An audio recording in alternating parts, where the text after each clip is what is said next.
एक गांव में जगदीश नाम का एक भोला किसान था जो अपनी बेवकूफ़ी से हर बार अपनी फसल बर्बाद कर देता था। बारिश के मौसम में धान की जगह तरबूज की खेती करता। अरे सुनते हो, क्या तुम्हें कभी अक्ल आएगी या नहीं? अरे अब का हो गया भाई, काहे चिल्ला रही हो? चिल्लाऊं नहीं तो क्या करूं? इस बारिश में जब सब लोग धान की खेती करते हैं, तुम तरबूज की खेती कर रहे हो। देखो, हमने सोच समझकर ही तरबूज बोया है। सोच समझकर बोया है? सुनो तो जरा, क्या सोचा था तुमने? हाँ, अब सुनो। बात ये है कि सब लोग जब धान की खेती कर रहे हैं तो ऐसे में तरबूज कम मिलेगा। तो हमने क्या सोचा कि अगर हम तरबूज लगाएंगे तो बढ़िया मुनाफा हो जाएगा। हाँ। तुम्हारा दिमाग खराब है क्या? बारिश में कभी तरबूज होता है? क्या बात कर रही हो? बारिश में तरबूज नहीं होता है क्या? अब मैं क्या कहूँ, तुम तो सब जानकर ही खेती करते हो ना। अरे ऐसे काहे कह रही हो? पहले बता दिया होता तो हम तरबूज लगाए भी नहीं करते। तुम्हें पहले मैं कैसे बताऊं? क्या तुम मुझसे सलाह लेते हो कभी? हाँ, अब रहने दो, ज्यादा डांटो नहीं। आगे से ऐसा हम नहीं करेंगे। जाओ यहाँ से, मेरी नजरों से दूर हो जाओ। नाम था दिव्या। दिव्या बहुत ही समझदार लड़की थी। वो गांव भर में घूम घूम कर लोगों की मदद करती थी। सुबह जब वो बुढ़िया के घर के सामने से गुजर रही थी तो देखा कि वो बुढ़िया रो रही है। अरे बूढ़ी माँ, आप रो क्यों रही हैं? क्या हुआ? मत पूछ बेटी, मेरे रसोई घर की छत गिर गई है। अब मैं क्या करूंगी? छत गिर गई? किसी से मदद मांगिए ना। कई लोगों से मांगी पर कोई मदद करने को तैयार नहीं। क्या क्या मदद करने से कोई नुकसान हो जाता? रुको, मैं देखती हूँ क्या किया जा सकता है। बूढ़ी माँ, अब आप दूसरे सिरे को पकड़ो, मैं ऊपर उठाती हूँ। छत ऊपर चढ़ा देंगे। दोनों के प्रयास से छत वापस जगह पर लग जाती है। बुढ़िया बहुत खुश हो जाती है। वाह, तेरी अक्ल तो कमाल की है। तेरी वजह से मेरा रसोई घर ठीक हो गया। मैं हूँ ना माँ, जब भी जरूरत हो बस मुझे बुला लेना। खुश रहो बेटी, सदा सुखी रहो। हाँ माँ, आप लोगों की दुआओं की वजह से ही मैं अच्छी हूँ। अब चलती हूँ, माँ चिंता कर रही होगी। ठीक है बेटी, ध्यान से जाना। हर दिन ऐसे कामों के लिए दिव्या को माँ की डांट सुननी पड़ती है। आज भी कुछ अलग नहीं हुआ। ठहर जा, वहीं खड़ी रह। बता, कहाँ गई थी तू पूरे दिन? माँ, मैं थोड़ी देर गांव में घूमने गई थी। तुम जानती हो मैं घर पर ज्यादा नहीं रहती। यही तो पूछ रही हूँ कि तू घर में क्यों नहीं रहती? क्या तुझे घर का कोई काम नहीं? घर का काम करने के लिए तो आप हो ही। मैं तो गांव वालों के काम में मदद करती हूँ। गांव वालों के काम करके तुझे क्या मिलता है? माँ, मुझे उनका प्यार और आशीर्वाद मिलता है। लोगों की मदद करने से बहुत सुकून मिलता है। बस कर, छोटी सी उम्र में इतनी बड़ी बड़ी बातें। अभी 15 साल की है और बात करती है जैसे 80 की बुढ़िया हो। रहने दो माँ, आज मत डांटो ना। तेरे बाप बेटी को लेकर मैं बहुत परेशान हूँ। एक है बहुत बेवकूफ, दूसरा बहुत चालाक। जरूर पापा ने फिर कोई बेवकूफी की है, उसी का गुस्सा मुझ पर निकाल रही हो। क्या करूँ मैं? तू खुद देख घर की हालत। गांव के इतने लोगों की समस्या हल कर दी, अब तक पापा को ठीक नहीं कर पाई। क्या कहूँ, मेरी तो किस्मत ही फूटी है, तभी तो तेरे बाप के घर आई। अच्छा, अब मुझे खाना दो, बहुत भूख लगी है। दिव्या कभी अपनी माँ की बातों को गंभीरता से नहीं लेती। उसे गांव के अच्छे कामों में ही सुकून मिलता है।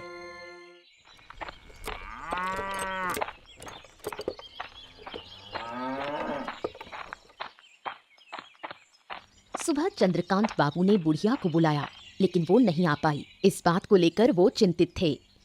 क्या हुआ बुढ़िया? मैंने तो तुझे सुबह बुलाया था ना, तू अब आ रही है? क्या मेरी बात की कोई कदर नहीं है क्या? ऐसी कोई बात नहीं बाबूजी, दरअसल मैं थोड़ी परेशानी में पड़ गई थी। परेशानी में? क्या हुआ था? मेरी रसोई की छत गिर गई थी, उसे ठीक करने में लगी रही। अच्छा, तो अब छत ठीक हो गई? हाँ हो गई। मैंने बहुतों से मदद मांगी, लेकिन किसी ने नहीं की। तो फिर तूने अकेले ठीक की? नहीं बाबूजी, मैं अकेले नहीं कर पाई। जगदीश की बेटी ने मदद की। वही छोटी सी लड़की जो दिन भर गांव में घूमती रहती है? हाँ बाबूजी, वो छोटी जरूर है लेकिन बहुत समझदार है। गांव के लोगों की बहुत मदद करती है। ऐसा है क्या? बिल्कुल, उसके जैसा कोई और बच्चा इस गांव में नहीं। अच्छा लगा सुनकर। कभी उसकी समझदारी की भी परीक्षा लूंगा मैं। जरूर देखिए, बच्ची बहुत तेज है, जहाँ भी जाती है समाधान लेकर ही लौटती है। बुढ़िया की बात सुनकर चंद्रकांत बाबू को ईर्ष्या होती है। उससे अपनी बेटी देवांशी दिव्या के सामने बहुत छोटी लगने लगती है।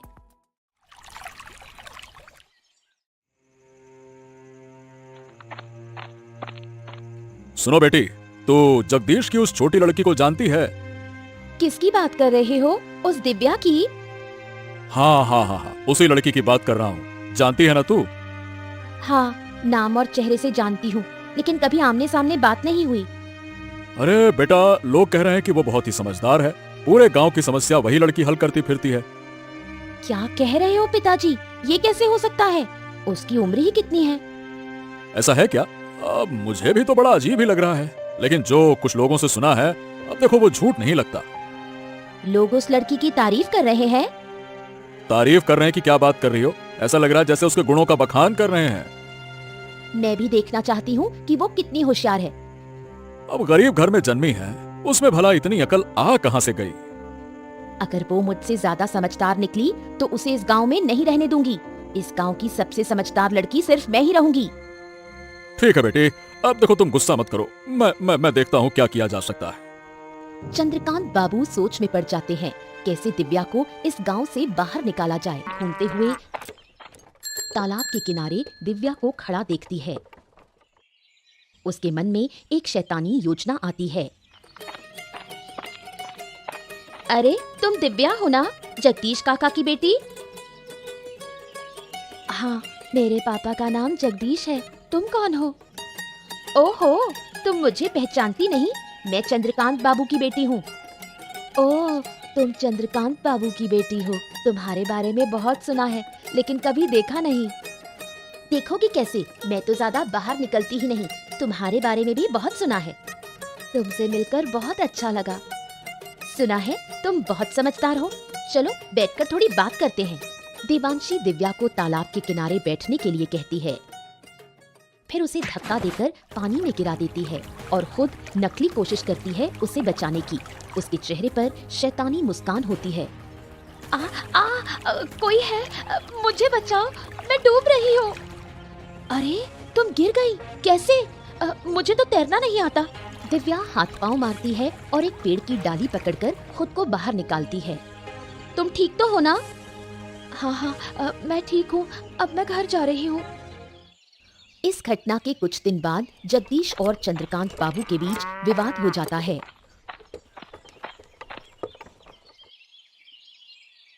क्या हाल है जगदीश? कैसे जा रहे हैं तुम्हारे दिन? अरे आपके आशीर्वाद से सब ठीक चल रहा है बाबू, पर आप अचानक से हमारे घर में क्या हो गया? देखो, मुझे जमीन की जरूरत है, उसी सिलसिले में बात करने आया हूँ। जमीन के मामले में हम आपकी मदद भला कैसे कर सकते हैं? देखो ऐसा है, जो जमीन मुझे चाहिए वो तुम्हारी है। तुम्हारी जमीन के बगल में मेरी जमीन है। लेकिन बाबू, मैं आपको अपनी जमीन क्यों दूं? अरे भाई, उसके बदले में पैसे दूंगा, इसलिए और काहे के लिए? मुझे तुम्हारी जमीन की सख्त जरूरत है। लेकिन मेरे पापा आपको जमीन क्यों देंगे? वो जमीन बेचने वाली नहीं है। अरे तू बीच में काहे बोल रही है? तुझे क्या समझ है इन बातों की? ये बड़े लोगों की बात है, तू चुप रह। जगदीश, तेरी बेटी मेरा अपमान कर रही है। हैं? अपमान? ना ना ना ना बाबू, वो तो बच्ची है, उसकी बातों का बुरा मत मानिए। मैं भले ही छोटी हूँ, लेकिन जो कह रही हूँ वही सही है। मेरे पापा आपको कोई जमीन नहीं देंगे। मैं तेरे घर खुद आया और तेरी बेटी ने मुझे अपमानित किया। इसका अंजाम तुझे भुगतना होगा। अरे बाबू, जगदीश बाबू, आप नाराज मत होइए। देखिए, मेरी बात तो सुनिए तो। इतना अपमान सहकर मैं यहाँ खड़ा रहूं? तुम्हारी बात सुनो, मैं तुम लोगों को सबक सिखा कर रहूंगा। हाँ? चंद्रकांत बाबू के मन में दिव्या के खिलाफ बदला लेने की भावना जाग उठती है। तेरी वजह से चंद्रकांत बाबू को अपमान सहना पड़ा। मेरी बेटी ने ऐसा क्या गलत कहा? उसने तो सही बात ही कही। सही बात? अरे अकल के अंधों, अगर मैं जमीन दे देता तो कुछ पैसे मिल जाते, घर अच्छे से चलता। अब क्या जमीन का क्या करेंगे? चाटेंगे? माँ, पापा को जरा समझाओ ना। तुझे लगता है मैं समझा नहीं रही? उनकी समझ में कुछ आता है? चुप रहो तुम दोनों। तुम दोनों माँ बेटी मिलकर हमारा घर बर्बाद ही करके रहोगे लगता है। क्या कहा? मैं अपना घर खुद बर्बाद कर रही हूँ? और नहीं तो क्या, ऐसे अपशगुनी लड़की को घर में रखना चाहिए क्या? नहीं रखेंगे तो क्या करेंगे? घर से निकाल देंगे? अगर बेटी घर का भला नहीं चाहती है ना, तो उसे निकाल देना ही ठीक है। अगर मेरे होने से इतनी परेशानी है तो मैं ही घर छोड़कर जा रही हूँ। अरे हाँ हाँ, जा जा जा। वैसे भी तुझसे कोई काम वाम तो होता नहीं है, बस मुंह चलाती है पटर पटर पटर। अरे जा जा, चली जाएगी तो अच्छा ही रहेगा, जा। जगदीश की बातों से दुखी होकर दिव्या गांव छोड़ने का फैसला करती है। बेटी के जाने का दृश्य आरती सहन नहीं कर पाती। वो चुपचाप आंसू बहाती है। माँ, रो मत, मुझे बिल्कुल अच्छा नहीं लग रहा। तू हमें छोड़कर चली जाएगी और मैं रोऊंगी नहीं। क्या मुझे दर्द नहीं होता? अगर आपको सच में दर्द होता तो आप पापा को पहले ही सुधारती। तू जानती है तेरे पापा समझदार नहीं है, वो थोड़े भोले हैं। पापा भी जानते हैं कि वो भोले हैं, फिर भी मुझे क्यों डांटा? वो समझ नहीं पाए, तू बुरा मत मान। माँ, मैंने फैसला कर लिया है, मैं इस गांव में अब नहीं रहूंगी। हमें छोड़कर तू कहाँ जाएगी? कैसे रहेगी? क्या हमें तेरी चिंता नहीं होगी? चिंता का कोई फायदा नहीं माँ, मैं अपना रास्ता खुद बना लूंगी, मैं ठीक रहूंगी। मत जा बेटी, मत जा, मुझे छोड़कर मत जा, मैं तेरी माँ हूँ। एक दिन लौट कर आऊंगी माँ, और तेरे सारे दुख दूर कर दूंगी। तू आएगी तो मेरा दुख और बढ़ेगा, ये तू समझ नहीं पा रही। माँ, मैं जानती हूँ संतान को खोने का दर्द क्या होता है, लेकिन मुझे जाना ही होगा, मुझे मत रोको। सुन बेटी, मत जा, लौट आ। कई साल बीत जाते हैं। चंद्रकांत बाबू जगदीश को बेवकूफ बनाकर उसकी सारी जमीन धीरे धीरे हड़प लेते हैं। देखो जगदीश, अब तुम्हारे पास कोई जमीन बाकी नहीं बची है। तुम सारी जमीन हमें बेच चुके हो। अब क्या कहें बाबू, बेचते बेचते पूरी जमीन बिक गई, पता ही नहीं चला। अब हमारी जमीनें खत्म हो गई, क्या करें? अरे सुनो तो इसे, ऐसे कह रहा है जैसे पूरे गांव की जमीन ही दे दी हो इसने। अब जब सब कुछ बेच ही दिया है तो आप फिर मेरे पास क्यों आए हैं? क्या सब कुछ? अरे भाई, क्या तुम सब कुछ का मतलब समझते हो? अरे बुड़बक, उस सब कुछ में तुम्हारा एक घर भी शामिल है। हैं? ये क्या कह रहे हैं बाबू? मैंने ये घर भी आपको बेच दिया क्या? मुझे तो ऐसा कुछ याद नहीं आ रहा। याद नहीं आ रहा? अरे जरा ध्यान से सोचो, आखिरी बार जब पैसे लिए थे ना, तब कुछ ज्यादा ही लिए थे। याद करो, याद आया ना? याद आया ना? हाँ हाँ, पैसे तो ज्यादा लिए थे, लेकिन जमीन भी तो आपको ज्यादा ही दी थी ना बाबू। हाँ, तो उसी जमीन में एक घर भी शामिल था, समझे? क्या बात कर रहे हैं? तो अभी घर हमको छोड़ना पड़ेगा? बिल्कुल, मैं अपनी जमीन पर तुम्हें क्यों रहने दूं? बिल्कुल नहीं रहने दे सकता। चलो। हैं? लेकिन हम ही घर छोड़ देंगे तो जाएंगे कहाँ बाबू? अरे कहाँ जाएंगे हम क्या बताएं? अरे जाओ जहाँ जाना है, फालतू की बात ना करो मुझसे। लेकिन यह घर छोड़ना पड़ेगा तुम्हें, समझ गए? ठीक है बाबू, हमको कुछ दिन का समय दे दीजिए, फिर हम घर खाली कर देंगे। हाँ ठीक है, जल्दी खाली कर देना। जगदीश अब भी कुछ नहीं समझ पाया। चंद्रकांत बाबू उसे देखकर मन ही मन बहुत खुश होता है और उसे कुछ दिन का समय देता है। जगदीश गहरी सोच में पड़ जाता है। उनका अंतिम सहारा भी अब खत्म हो चुका है। मैंने तुम्हें बार बार कहा था उस चंद्रकांत बाबू के साथ मत घूमो, लेकिन तुमने मेरी एक भी बात नहीं मानी। अरे हमको क्या पता था? अरे गिन्नी, अगर पता होता तो मैं उसके साथ उठता बैठता क्या? तुमने नहीं समझा, ये ठीक है, लेकिन जब जब मैंने समझाने की कोशिश की, तुमने मुझे ही चुप करा दिया। अरे हमको कभी अंदाजा ही नहीं था कि हमारे साथ ऐसा हो जाएगा। तुम्हारी वजह से मैंने अपनी बेटी को खो दिया। वो तो शुरू से ही विरोध कर रही थी। हाँ, अब जाकर समझ में आ रहा है कि मेरी बिटिया सही कहती थी। मैंने नाहक उसे गलत समझा इतने साल। क्या करूं, मेरी अकल ही मारी गई थी। तुमने उसे घर से निकाल दिया, अब उसका पाप तुम्हें भुगतना पड़ रहा है। मैं और सजा भुगतने को तैयार हूँ। मेरी बेटी न जाने कहाँ होगी, किस हालत में होगी। मुझे माफ कर दो मेरी बेटी। अब रोकर क्या फायदा? सोचो अब आगे कहाँ जाएंगे? अरे अब तो कुछ सोचने की शक्ति ही नहीं रही, कहाँ जाएंगे, क्या करेंगे? तुम्हारे दिमाग में कभी कुछ चलता ही कब था? सारा झंझट मुझे ही सहना पड़ा है, अब मैं क्या करूं? चिंता मत करो गिन्नी, हम कुछ उपाय सोचते हैं। जगदीश और आरती का जीवन अब अनिश्चितता के अंधकार में डूब गया। दिव्या गांव लौटकर गांव के विकास के लिए प्रयास शुरू करती है। उसकी मुलाकात आनंद नाम के एक शिक्षित युवक से होती है। सुना है आप 2 दिन पहले गांव लौटी हैं और गांव के भले के लिए काम करना चाहती हैं।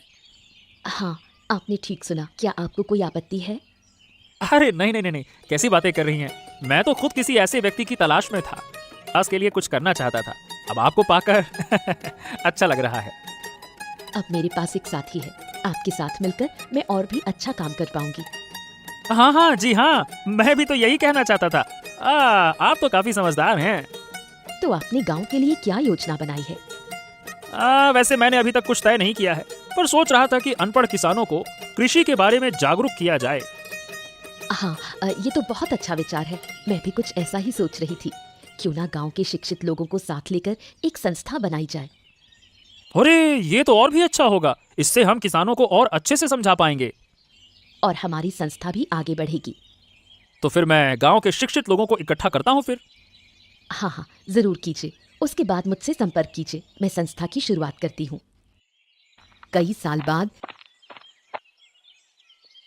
जब चंद्रकांत बाबू को दिव्या की वापसी की खबर मिलती है, वो बदले की आग में जल उठता है। अजय, गांव पर ठीक से नजर रख रहा है ना? हाँ बाबू, सब ठीक से देख रहा हूँ। फिर भी तू मुझे ये नहीं बता पाया कि जगदीश की बेटी गांव में संस्था बना रही है। खबर तो मेरे पास भी थी बाबू, सोचा था कि आज ही आपको बताऊंगा। अरे नालायक, इतनी देर कर दी, तब तक तो गांव वाले शिक्षित हो जाएंगे। अरे बाबू, ऐसा थोड़ी ना होगा। क्यों नहीं होगा? अरे वो लड़की बहुत चालाक है, बचपन से चालाक है, मैं जानता हूं उसे। अगर उसने किसानों को समझा दिया तो हमारा धंधा चौपट हो जाएगा। अच्छा, तो अब हमें क्या करना चाहिए? उस लड़की को सबक सिखाना होगा। लेकिन कैसे? अरे इसीलिए तो तुझे बुलाया है। अब सोच और कोई ठोस योजना बना, कैसे कैसे कर रहा है। चलिए तो एक काम करते हैं, उसके संस्था को तहस नहस कर देते हैं। हाँ ये ठीक है, लेकिन पहले उसके बाप से मिलना होगा। देखना होगा कि वो कुछ करता है या फिर नहीं। जब चंद्रकांत बाबू जगदीश के घर पहुंचे तो जगदीश थोड़ा डर गया। उसने सोचा चंद्रकांत बाबू शायद उसे घर से निकालने आए हैं। प्रणाम प्रणाम बाबू, आइए आइए आइए, अंदर आइए, बैठिए बैठिए बैठिए। आज तुम्हारे घर में बैठने के लिए नहीं आया हूँ। देखिए, मैंने आपसे कुछ दिन की मोहलत मांगी थी बाबू। हाँ हाँ, मैं उस बारे में पता करने भी नहीं आया हूँ। मैं तुम्हारी बेटी के बारे में बात करने आया हूँ। हैं? मेरी बेटी के बारे में? क्यों? मेरी बेटी ने फिर से क्या कर दिया? सुना है कि तुम्हारी बेटी गांव में वापस आ गई है। हाँ हाँ हाँ, मेरी बेटी वापस तो आ गई है बाबू। सुना है वो गांव के किसानों के लिए अच्छे काम कर रही है। अब देखिए बाबू, इस बारे में हमको कुछ तो ना पता। मैं यही बताने आया था कि अपनी बेटी को काबू में रखो, नहीं तो अच्छा नहीं होगा। हाँ बाबू, सही बताएं तो वो क्या कर रही है? हमको इस बात का कोई अंदाजा नहीं है। अंदाजा नहीं है तो क्या हो गया? बेटी को काबू में रखने के लिए अंदाजा जरूरी नहीं होता है। तुम कहो और वो मान जाएगी, बस। क्या कहें बाबू, मेरी बेटी ने तो पहले कभी मेरी बात मानी नहीं, तो अब कैसे मानेगी? वो समस्या मेरी नहीं है। तुम उसके बाप हो और वो तुम्हारी बात मानेगी। मुझे बस तुम्हें सूचना देनी थी, मैंने दे दी। लेकिन बाबू, अगर वो गांव के भले के लिए काम कर रही है तो इसमें समस्या क्या है? हमको ये समझ में नहीं आ रहा। अरे क्या कहें, वो जानने से तुम्हें कोई फायदा नहीं है। अगर सीधी बात है कि उसे नहीं रोका तो वो अपनी जान से हाथ धो बैठेगी।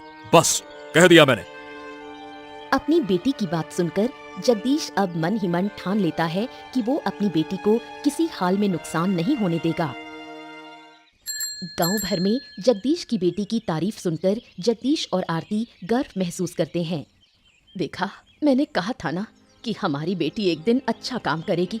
गांव के लोग उसे सम्मान देंगे। हाँ, अब तो मैं भी देख रहा हूँ, लेकिन पहले मुझे यकीन नहीं था। तुम्हारे अविश्वास की वजह से ही वो हमें छोड़कर चली गई थी। तुम्हारी बेटी इतनी समझदार है कि हमें छोड़कर भी सफल होकर लौट आई है। मुझे अपनी बेटी पर कितना गर्व हो रहा है, ये मैं बता नहीं सकती। मुझे भी कम गर्व नहीं है अपनी बिटिया पर।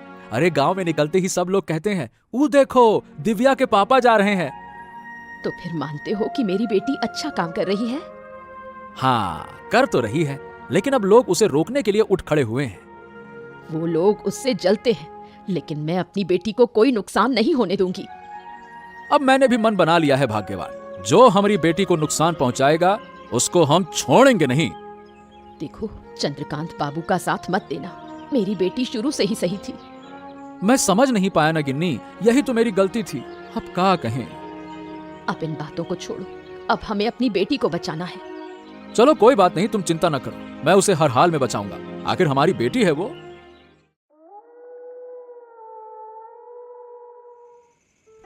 दूसरी ओर चंद्रकांत बाबू और अजय ने चालें चलनी शुरू की।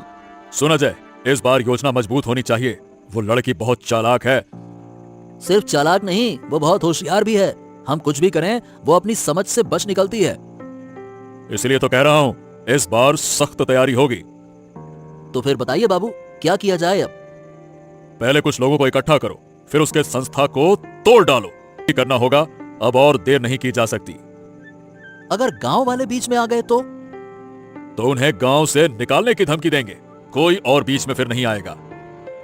लेकिन उस लड़की के साथ हमारे गांव का आनंद भी है, उससे थोड़ा डर लगता है। लोग उसे बहुत मानते हैं। अगर आनंद बीच में आया ना, तो उसे भी खत्म कर देंगे। ठीक है बाबू, ये हुई ना बात। किसी भी हालत में ये काम रुकना नहीं चाहिए, नहीं तो मैं किसानों की जमीन हथिया नहीं पाऊंगा। सुबह होते ही चंद्रकांत बाबू, अजय और उनके लोग सभा घर पहुंचते हैं, हाथों में डंडे और हथियार। ये क्या बाबू, आप लोग यहाँ हथियार लेकर क्यों आए हैं? क्या मकसद है आपका? जो काम तुम लोग कर रहे हो वो गांव के भले के लिए नहीं है। इसे अभी के अभी बंद करो। ये काम गांव के भले के लिए नहीं है, ये आपसे किसने कहा? या फिर ये काम आपके धंधे के लिए खतरा बन गया है? रोज जबान लड़ाती है। अजय, देख क्या रहा है? इस सभा घर को तोड़ डाल, चल। अगर हिम्मत है तो आइए, हम तुम्हारे हाथ तोड़ डालेंगे। अब दिव्या के सामने ढाल बनकर खड़े हो जाते हैं जगदीश। चंद्रकांत बाबू गुस्से में भड़क उठते हैं। खबरदार बाबू, अब तक आपने हमारे परिवार को बहुत नुकसान पहुंचा दिया। अगर आज हमारी बेटी को कुछ हुआ ना, तो आपको हम लटा के ऐसा मारेंगे, क्या कहें फिर? छोड़ दो अब उसको, बहुत हो गया। ए जगदीश, तू भूल रहा है कि तेरा घर अब भी मेरी मुट्ठी में है। ए बाबू, घर वर की कोई जरूरत नहीं है, फालतू की धमकी देना नहीं। और हमारी बेटी को कुछ होना नहीं चाहिए। हाँ, ओह, तूने अच्छा नहीं किया। अपने आदमियों को पकड़ो और चुपचाप निकल जाओ, नहीं तो आपको कुचलने में एक पल नहीं लगाऊंगा। ए बेटा, हमका माफ कर दे, हमने तुम्हें अपनी बेटी नहीं समझा। अरे बाबा, आप ऐसा क्यों कह रहे हो? आप तो मेरे पिता हो। लेकिन फिर भी आप कोई, लेकिन नहीं, अब हम सब मिलकर गांव की भलाई के लिए काम करेंगे। इसके बाद दिव्या की अगुवाई में गांव का विकास शुरू होता है। गांव वाले उसकी बहुत तारीफ करते हैं। एक भोला किसान अपनी बुद्धिमान बेटी